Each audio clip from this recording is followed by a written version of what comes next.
Well, I'm Vicky Wong, and I practice in a suburb of DC in Rockville, Maryland. I've been practicing for 3 years after I finished my residency that was in Kentucky. Time management and not being too hard on yourself. As a student, we were doing 1-hour exams, right? And then even in residency, I was doing maybe 2 per hour because they were such in-depth, long, and some of them were low vision patients as well. But when you get out into the real world, you're expected to see maybe 3 to 4, even 5 an hour.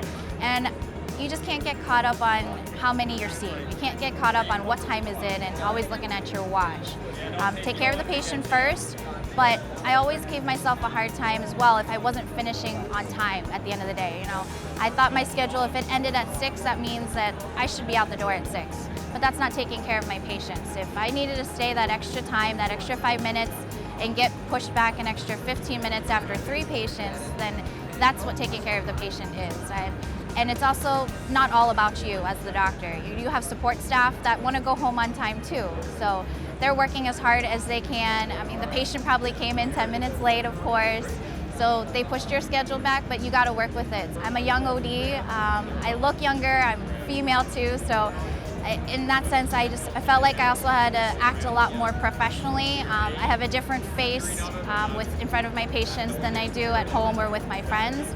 And I think that's an easy way to also give a good distinction of keeping your personal life personal, private, and then your professional life is something different. Like there's definitely a line to draw. I found out you definitely cannot be, friends with all your staff. You can't be friends with all your patients, but you can be friends with your other professionals that are in the same clinic with you and things.